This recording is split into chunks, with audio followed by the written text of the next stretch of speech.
नमस्कार मित्रांनो, वीण दोघातली तुटेना या आपल्या लाडक्या मालिकेमध्ये सुशला ऑडिशनसाठी येण्यासाठी उशीर होत असल्याने ऑडिशन लाईनमध्ये स्वानंदी सुश येईपर्यंत उभी असते. लाईनमध्ये उभी असताना लाईनमधील मुलींना वाटते की स्वानंदी ऑडिशनसाठीच आली आहे, म्हणून स्वानंदीला लाईनमधील मुली या तिच्या वयावरून चिडवतात. इथे मुलींच्या आईची ऑडिशन नसून मुलींची ऑडिशन आहे. त्या सर्व तिला काकूबाई म्हणून चिडवता, परंतु स्वानंदी त्यांच्याकडे लक्ष देत नाही. इकडे सुश, स्वानंदीची बहीण आणि आई रिक्षामध्ये बसून ऑडिशनच्या ठिकाणी येत असतात. सुश आईला म्हणते की तुझ्यामुळे उशीर झाला. त्यावर आई सुशला म्हणते की हा रिक्षावाला जोरात रिक्षा चालवत नाही म्हणून उशीर होत आहे. सुश आईला रिक्षावाल्याला म्हणते की फास्ट चालवा, उशीर होतो आहे. त्यावर रिक्षावाला म्हणतो की तुम्ही रिक्षात बसल्या आहात, एरोप्लेनमध्ये नाही. त्यावर स्वानंदीची आई म्हणते की पैसे तर एरोप्लेन एवढेच घेतात ना. रिक्षावाला स्वानंदीच्या आईला म्हणतो आम्ही मीटरप्रमाणे घेतो. त्यावर स्वानंदीची आई म्हणते मी मीटरप्रमाणे पैसे देणार नाही, तुम्हीही काहीही करा. त्यावर सुश रागवते आणि आईला म्हणते की आई तू भाजी मार्केटला नाही आली आहे, बार्गेनिंग करते आहे. आई सुशला म्हणते तू टेन्शन नको घेऊ ग, तुझ्या चेहऱ्यावरील टेन्शन स्कार्फमधून देखील दिसते आहे. सुशची आई रिक्षावाल्याला म्हणते की माझी मुलगी उद्या हिरोईन झाल्यावर तुम्हाला देखील अभिमान वाटेल की ती तुमच्या रिक्षात बसली होती. रिक्षावाला म्हणतो मला काय करायचे आहे, कोणी हिरोईन होऊ. इकडे समरच्या भाजीचा उष्टांनाचा कार्यक्रम हा मोठ्या उत्साहात सुरू होतो. सर्वजण समरची वाट बघत असतात. अर्पिताचे तर सर्व लक्ष दरवाजाकडे असते. समरचा चुलत भाऊ म्हणतो याची इम्पॉर्टंट मीटिंग असती तर असा उशीर केला नसता. तितकेच समर म्हणतो आलो. अर्पिता समरला आणि त्याच्या हातातील बॉक्सला बघून खूप खुश होते. समर सर्वांना सांगतो मीटिंगला उशीर झाला एक वेळे तरी चालेल, परंतु फॅमिली फंक्शनला उशीर होता कामा नये. यावर समरची आजी म्हणते की एकदम बरोबर. समर अर्पिताला म्हणतो की हे बघ मी माझ्या भाजीसाठी काय आणलं आहे, जे तिला हवं होतं तेच. अर्पिता समरचे हे शब्द ऐकून खूप खुश होते. आजी म्हणते तिला हवी होती तशी मिळाली का. त्यावर काव्या म्हणते की जशी हवी होती तशी नाही, अगदी तीच आणली आहे. तो समर आजीला सांगत नाही की त्यांनी बाऊलसाठी अख्खा राजवाडा विकत घेतला आहे.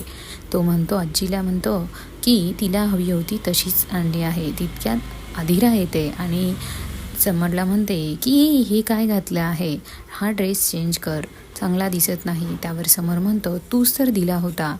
ती त्याला सांगते की या ड्रेसवर मी तुझे बिलकुल फोटो काढणार नाही कारण ते मॅगझिनच्या फ्रंट पेजवर येणार आहे, त्यामुळे मी तुझ्या रूममध्ये कुर्ता ठेवला आहे, तो तू घालू नये. समर रूममध्ये चेंज करायला जातो. तितक्यात आधिरा काव्याकडे येते आणि तिला म्हणते हे काय कपडे घातले आहे, तुला काही फॅशन सेन्स आहे की नाही. त्यावर काव्या म्हणते की टाईम शॉपिंग करताना मी तुला सोबत घेऊन जाईल. त्यावर आधिरा म्हणते की तू जा चेंज करू नये, नाहीतर मी तुझ्यासोबत फोटो काढणार नाही. त्यावर काव्या तिच्या मिस्टरांना म्हणते की मी जसं काही हिला मांडीवर घेऊनच बसणार आहे. इकडे ऑडिशनचे फॉर्म जमा करण्याची वेळ होते आणि तरी देखील सुश आणि तिची आई पोचलेली नसते. फॉर्म घेणारा स्वानंदीला म्हणतो की आय थिंक तुम्ही फॉर्म नीट वाचलेला नाही आहे, कारण आम्ही इथे फक्त आणि 25 वयापर्यंतच्याच मुलींना इथे आम्ही काम देतो, तुमच्यासाठी आमच्याकडे कुठलाही रोल नाही आहे. स्वानंदी सांगणारच तितक्यातच स्वानंदी आणि तिची बहीण धावत येते आणि सांगते की माझं नाव सुष्मिता. तिची आई सांगते ही आहे सुंदर, मॉडर्न, ग्लॅमरस. सुष्मिता सांगते की ही माझी मोठी बहीण आहे, मला येण्यासाठी उशीर होत होता म्हणून मी तिला लाईनमध्ये उभं केलं होतं. आता ऑडिशनसाठी आज जात आहे, परंतु तिच्या आईचं लक्ष सगळे सुष्मिताकडे असते. स्वानंदी आईला सांगते की मी आता जाते आणि ऑडिशनचं काय होतं ते तू मला कळव. त्याची आई त्या रिसेप्शनिस्टला सांगते की मी मिस नाशिककर. अजूनही कॉलेजच्या मैत्रिणी मला मिस नाशिककर म्हणूनच ओळखतात. रिसेप्शनिस्ट त्यांच्याकडे लक्ष देत नाही आणि सुष्मिताच्या आईला सांगतात की मॅडम प्लीज तुम्ही बाजूला व्हा, लाईन खूप मोठी आहे. गुरुजी आवाज देतात की चांदीची वाटी घेऊन या. समरची काकू येते आणि समरला म्हणते अरे किती उशीर, आणि ती त्याच्या हातातील बाऊल घेऊन जाते. ती गुरुजींना सांगते की चांदीची कशाला, अस्सल सोन्याची वाटी आहे. अधिरा आणि समर एकमेकांकडे बघत उभे राहतात. ती बाऊल गुरुजीकडे देते आणि गुरुजी म्हणतात अरे वा, असंच धनलक्ष्मी मातेचा आशीर्वाद तुमच्यावर सदैव राहू द्या.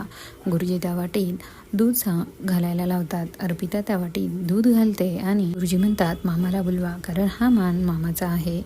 समर तिकडे जातो. तितक्यात त्याचा चुलत भाऊच हा म्हणजे अर्पिताचा सक्का भाऊ त्याच्या बाचीला मांडीवर घेऊन घास भरवत असतं. हे बघून समरला खूप वाईट वाटतं. बाऊल खरेदीसाठी जातो तेव्हा काव्या त्याला म्हणते अरे हा मामाचा आहे आणि तू तर त्याचा चुलत भाऊ आहे, त्यामुळे अर्पिता तुला हा मान देईल का. त्याला समरला ते बोलणं आठवतं. समर तिला तेव्हा सांगतो की आमच्याकडे सक्कं चुलत काही नसतं, परंतु दूध पाजण्यासाठी अर्पिताचा सक्का भाऊच बसलेला असतो. तो प्रकार बघून समर व त्याच्या आजीला खूप वाईट वाटतं, परंतु समरची काकू आणि त्याचा चुलत भाऊ मात्र खूप खुश असतात. आई समरचा हात पकडते आणि म्हणते की बघ काय चाललं आहे. सुष्मिता पहिल्या राऊंडमध्ये सिलेक्ट झाल्यामुळे तिला खूप आनंद होतो. ती आईला बाहेर येऊन सांगते आणि दोघी आनंदाने मिठी मारतात. प्रकार बघून रिसेप्शनिस्ट म्हणतो काय झालं आहे, जरा हळू बोला ना. सुष्मिताची आई बाकीच्या मुलींना सांगते की तुम्ही जा घरी आता, कारण सिलेक्शन झालं आहे. त्याची बातमी स्वानंदीची आई तिला फोन करून सांगते आणि तिला सांगते की जाताना कोल्ड्रिंक्स ढोकळा हे 4-5 जणांसाठी घेऊन जा. या राऊंडमध्ये पास झाली आहे. शेवटी मुलगी कोणाची आहे. मी मिस नाशिकच्या दुसऱ्या राऊंडला पोहोचले नाही म्हणून मी नाशिककर झाले नाही, असे तिची आई स्वानंदीला सांगते. तिची आई स्वानंदीला सांगते की बघ आपली सुष्मिता खूप खूप पुढे जाईल, आणि सुष्मिताला सरप्राईज म्हणून स्वानंदीला सांगते की मी आज बघ तिच्या मैत्रिणींना घरी बोलवते, तिला सरप्राईज देते. स्वानंदी म्हणते तू तिला फोन दे, मी तिला कॉंग्रॅच्युलेट करते. तिच्या आईला इतका आनंद झालेला असतो की ती फोन ठेवून देते आणि पुन्हा ती ऑडिशनच्या ठिकाणी जाते. समरचा हात धरून म्हणते चल इकडे, तू सर्वांचे हट्ट पुरवायला इकडे तू लागतो, आणि जेव्हा तुझा मानापानाचा विषय येतो तेव्हा त्यांना तू दिसत नाही. त्यावर समर आजीला समजावून सांगतो की अगं फॅमिलीमध्ये कुठला आला मानपान जाऊ दे, म्हणते की आजचा मान तुझा आहे, तू अर्पिताच्या मुलीचा थोरला मामा आहे. त्यावर समर म्हणतो की काय फरक पडतो, अंशू देखील तिचा मामाचा आहे. लहान मामा बसला काय आणि मोठा मामा बसला काय, काही फरक पडत नाही. राजी समरला म्हणते की अंशू बसला म्हणून काय झालं असे नाही, तो गेला असता का सोन्याची वाटी आणि चमचा आणायला राजस्थानला. त्यावर समर आजीला सांगतो की कोणी कोणासाठी काय केलं आहे आणि किती केलं आहे याची गरज आहे का. खूप लहानपणी त्यांच्या तिघांच्या डोक्यावरील छत्र हरवले आहे. यावेळी समरला त्याने त्याच्या बाबांना दिलेलं वचन आठवतं की बाबा त्याला सांगतात की तुझी काकू आणि तिची मुले खूप लहान आहे, तू त्यांना भविष्यात कधीही अंतर देऊ नको. तिला सांगतो की त्यांच्या आयुष्यात वडिलांची कमतरता राहणार नाही याचा मी प्रयत्न करत होतो आणि करत राहणार. आजी त्याला म्हणते की अरे या गोष्टीला आता 20 वर्ष झाले. तिघा भावांकडे बघून म्हणतो की मला असं वाटतं की माझ्यामुळेच ते पोरके झाले, आणि त्याच्या काकूकडे बघून देखील म्हणतो की माझ्यामुळेच काकूंवर ही वेळ आली, कारण ते माझ्याच वाढदिवसाच्या दिवशी मला भेटण्यासाठी एकाच गाडीतून येत होते आणि त्यांना ट्रकने उडवले. तेव्हा आजी म्हणते तू थोडी ना त्यांना बोलवलं होतं अर्ध्या रात्री. म्हणते अरे तू फक्त 18 वर्षाचा होता. परंतु समर आजीला म्हणतो की आजी पण निमित्त मी झालो, माझ्यामुळे काका गेला असेच झालं ना. समर त्या तिघांकडे बघून म्हणतो की माझ्या वाढदिवसाच्या दिवशी ते तिघे अनाथ झाले, पोरके झाले, ते माझ्यामुळे. मी त्यांचा अपराधी आहे, त्यामुळे मला त्यांच्यासाठी जेवढं करता येईल तेवढं मला करू दे. समर आजीला म्हणतो की माझं प्रेम, माझं एवढं सारं संपत्ती ही सर्व त्यांच्यासाठीच आहे. त्यावर आजी म्हणते की परंतु त्यांना तुझ्या प्रेमाची कदर आहे का. तर हे सगळं मी तर त्यांच्यासाठीच तर करतो आहे, देखील राहणार. आणि आजी समरच्या मिठीत जाऊन रडू लागते. इतक्यात अधिरा येते. आजी म्हणते आली मांजर. तितक्यात समर म्हणतो नुसती मांजर नाही आहे ती, फसकन अंगावर येणारी मांजर आहे आणि तिघेही एकमेकांना मिठी मारतात. तर इकडे स्वानंदीची आई सुष्मिताच्या सर्व मैत्रिणींना घरी बोलवते आणि सर्वजण आनंदाने डान्स करत असतात. सुष्मितेचा आई त्यांचा व्हिडिओ बनवते. तितक्यात स्वानंदी घरामध्ये येते, सर्व मैत्रिणींना हाय करते. सर्वजण गाणं बंद करतात. स्वानंदी म्हणते अरे नका गाणं बंद करू, छान वाटतंय, सर्वजण मस्तपैकी नाचता आहात. सुशला अभिनंदन करण्यासाठी मिठी मारण्यासाठी जाते, परंतु सुश म्हणते की ताई तू पूर्ण ओली आहे आणि माझा नवीन ड्रेस खराब होईल, त्यामुळे ती तिला मिठी मारत नाही. स्वानंदीला प्रमोशनची गोष्ट तिच्या आईला सांगायची असते, परंतु तिची आई काही ऐकून घेण्याच्या मनस्थितीत नसते. तिची आई सुष्मितासाठी खूप खुश असते आणि त्यामुळे ती स्वानंदीला सांगते की तू पटकन आवर आणि मुलींसाठी नाश्ता वाढ. उष्टांनातील कार्यक्रमातील 2 बायका अदिराला विचारतात आता छान दिसायला लागली आहे. त्यावर त्या म्हणतात की आता काय करणार आहे पुढे. त्यावर अदिरा म्हणते की तुम्हाला बरेच प्रश्न पडलेले दिसतात माझ्याविषयी.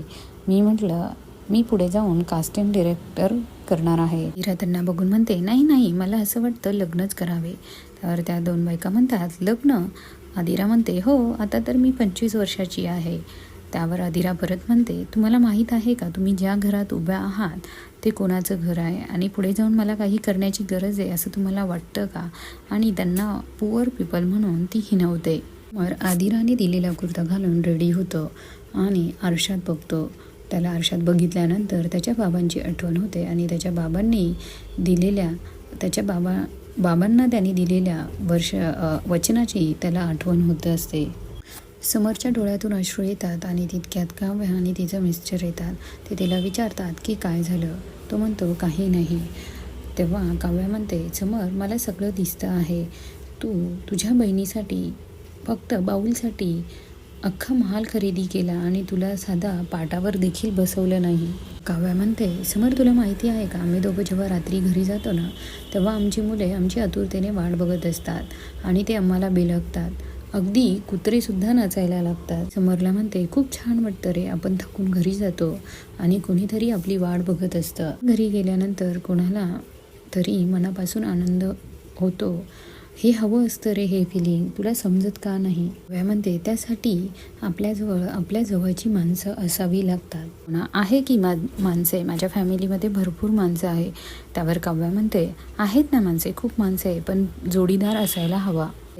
की अशी मुलगी जिच्यासोबत आपण सगळं काही सुखदुःख शेअर करू. जोपर्यंत तुझ्या आयुष्यात अशी मुलगी येत नाही तोपर्यंत तुझ्या जीवाला काही शांतता लागणार नाही. म्हणतो आता हे काय वय आहे का एखादा माणूस माझ्या आयुष्यात येण्याची किंवा ते स्वीकारण्याची माझे वय आहे का. आणि तिचा नवरा समरला समजावून सांगताना म्हणतं की हेच वय आहे, कारण आत्ता सर्वात जास्त तुला त्या व्यक्तीचीच गरज आहे. म्हणता तरुण होता तेव्हा ठीक होतं. त्यावर समर म्हणतो की मी आता काय म्हातारा झालो आहे का. त्यावर काव्या म्हणते नक्की तू ठरवून घे की काय म्हणायचे. माझं वय नाही आहे किंवा मी आता म्हातारा झालो नाही आहे किंवा तरुण आहे, तुला नक्की काय करायचं आहे ते तू ठरवून घे एकदा. अदिरा येते आणि तिने दिलेला ड्रेस समरनी घातलेला असतो ते बघून ती खूप खुश होते आणि त्याला म्हणते की वाव किती छान अमेझिंग तू दिसतो आहे. हे बघून काव्या आणि तिचा नवरा तिची बाजूनी टिंगलटवाळकी करता, परंतु तिला ते काही कळत नाही. त्यावर समर म्हणतो इतकं चांगलं काहीतरी बोलत असते आणि मध्येच काय पिंट्या दादा बोलत असते, कारण अदिरा समरला पिंट्या दादा म्हणून बोलत असते. समरला म्हणते कारण आय एम युअर बे म्हणजे बहीण. त्यावर काव्याचा नवरा म्हणतो बे म्हणजे काय. त्यावर अदिरा त्याला सांगते की एक काम कर, तू ना एकदा डिक्शनरीज घेऊन ये. काव्या आणि तिच्या नवऱ्याला म्हणते की तुम्ही अजून कपडे चेंज केले नाही आहे का, आणि नसेल केले तर ठीक आहे, नाहीतर तुम्ही आमच्या फॅमिली फंक्शनच्या फोटोमध्ये येऊ नका. त्यावर समर तिला रागवतो आणि मग अदिरा म्हणते की सॉरी दादा, आणि ती त्यांना सांगते दोघांना की तुम्ही आमच्या फोटोमध्ये या पण बॅक रोला या, कारण पुढच्या साईडला तुम्हाला जागा नाही आहे. आनंदी देवाजवळ म्हणजे स्वामी समर्थ महाराजांसमोर पेढ्याचा बॉक्स नैवेद्य दाखवत असते. तितक्यात बाबा येतात आणि बघतात की काय करत आहे.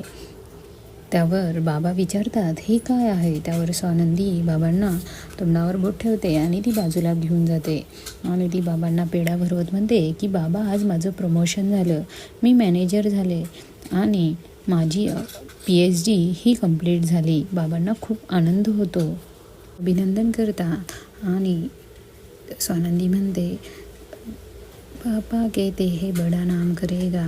आणि त्यावर बाबा म्हणता, शुक्रिया शुक्रिया, अशी त्यांची जुगलबंदी चालते. तिचं खूप कौतुक करता. ते तिला सांगतात की तुला तो जॉब आवडलेला नसताना देखील तू जॉब केला आणि आता तू ब्रँच मॅनेजर देखील झाली आणि हे करता करता तू PhD सुद्धा मिळवली, याचा मला खूप खूप अभिमान आहे, असे तिचे बाबा तिला सांगतात. सर्वजण तिच्या मैत्रिणी नाश्ता करत असतात. तिच्या मैत्रिणी म्हणतात का आता सुश, तू कोणालाही भाव देऊ नको, कारण आता तुला एकदम श्रीमंत घरातील मुलगा मिळेल. त्यावर सुश म्हणते, हो नक्की, परंतु एक मैत्रीण म्हणते की अगं त्याआधी तर तिच्या बहिणीचं लग्न व्हायला हवं ना. त्या तिच्या बहिणींना म्हणते, अगं ती आता काकूबाई झाली आहे, त्यामुळे आता तिचं काही लग्न होणार नाही. हे ऐकून स्वानंदी आणि तिच्या बाबांना खूप वाईट वाटतं. जी आई देखील म्हणते की आता मला नाही वाटत की आमच्या काकूबाईचं लग्न होईल, म्हणून तुम्ही सांगा आता काय करायचं ते. हे ऐकून खूप वाईट वाटतं. बाबा तिकडे मैत्रिणी बसलेले असताना तिकडे बोलायला जाणार, तितक्यात स्वानंदी त्यांचा हात धरून मागे ओढते आणि ती बाबांना सांगते की बाबा नका जाऊ तुम्ही, त्यांना वाईट वाटेल. त्यावर बाबा म्हणतात, ते बघ ना त्या दोघी काय बोलता आहे. ती बाबांना सांगते की तिचे मैत्रिणी आलेले असताना तिला नाही आवडणार बोललेलं. त्यावर बाबा म्हणतात, तिला सगळ्या गोष्टींची अक्कल आहे, मग ह्या गोष्टीची नाही का. बाबा स्वानंदीला म्हणतात, बेटा नेहमी दुसऱ्याचा विचार नाही करू गं, कधीतरी तरी तोंडावर उत्तर द्यावं. बाबा म्हणतात, तुझ्यात इतके सगळे गुण आहे, फक्त लग्न झालं नाही हा एकच तुझ्यातील दोष आहे का फक्त गप्पा मारण्यासाठी. नंदिनीला सांगतात की मला वाटतं तुझं लग्न व्हावं आणि तू तुझं एक नवीन जग तयार करावं. तू जिथे जाशील ना त्या घराचं तू आनंद पण करशील. त्यावर स्वानंदी बाबांना म्हणते, बाबा आता कुठून होणार, इतकं वय झालं, आता कसं लग्न होणार. बाबा म्हणतात, अशक्य असं काहीच नाही आहे, तुझ्यासाठी पण देवाने या जगात कोणीतरी नेमून ठेवलेलं असेल. देवश्रांनाच्या कार्यक्रमामध्ये सर्वजण समरच्या भाचीला घेऊन वरती फेकत असतात, खेळवत असतात. हे बघून समरचा जीव थोडा थोडा होतो. ते सर्वांना सांगत असतो की हळूहळू. त्यावर ते सर्व बोलता, नका काळजी करू. इतक्यात समरची काकू येते आणि त्याला विचारते, समर कुठे होतात, आम्ही फोटो बघण्यासाठी तुझी वाट बघत होतो. तितक्यात आजी समरच्या काकूला म्हणते की समर इथेच आहे, पण तुला वेळेवर आठवण येते. समर इथेच होता जेव्हा देखील उष्टन्नाच्या कार्यक्रमासाठी तू अनुजला बसवले. म्हणते, मी समरलाच बसवणार होती, परंतु यांना उशीर होत होता आणि म्हणून मी अनुजला सांगून ठेवलं होतं. आणि उशीर त्याला का एखादी गोष्ट सांगून ठेवली की नंतर काय होतं हे तुम्हाला सर्वांना माहीत आहे. त्यावर काकू म्हणते, समर तुला राग आला असेल तर मी तुझी माफी मागते. समरला वाईट वाटते, परंतु समर त्याच्या काकूला काही दाखवत नाही. तो काकूला म्हणतो की नाही, मला काही फरक पडत नाही. त्यावर आजी म्हणते की तुला फरक पडत नसेल पण मला पडतो. आजी अर्पिताच्या मैत्रिणींकडून तिच्या मुलीला घेते आणि तिच्या समरच्या काकूला सांगते की ज्या बाचीसाठी तो इतक्या लांबून बाऊल घेऊन आला, त्या बाळाला तुम्ही तिच्या हातात देखील दिले नाही अजून. बाळाला घेऊन समरच्या हातात देते. समर बाळाला घेतो आणि खूप खूप खेळवतो. त्याला खूप आनंद होतो. आनंदाने फॅमिली फोटो काढतात. समरला म्हणते की आता एकदा तुझं लग्न झालं ना, तुझ्या लग्नामध्ये छान छान फोटो काढू. समर आजीला म्हणतो, आता माझं काही लग्नाचं वय आहे का, काय माझ्या वयाचा झाला आहे का. समर म्हणतं, होईल ना आता काही वर्षात तुझ्या वयाचा. त्यावर आजी म्हणते, त्यासाठी साथ पाहिजे ना कोणाची तरी, सोपं नाही. त्यावर समर म्हणतो, आता आजी या वयात मला कोण सापडणार आहे, तूच सांग बरं. आजी म्हणते की मला माहिती आहे देवाने एक सुंदर मुलगी तुझ्यासाठी राखून ठेवली असेल, जीच वाट बघत असेल, खात्री आहे मला. अर्पिताच्या मुलीला घेतो आणि ती त्याच्या अंगावरती सू करते. हे बघून आजी म्हणते, खरं आहे, खरं सत्य आहे बघ तू. बिन दोघातही तुटेना या मालिकेचे सर्व भाग बघण्यासाठी चॅनेलला सबस्क्राईब करा. धन्यवाद.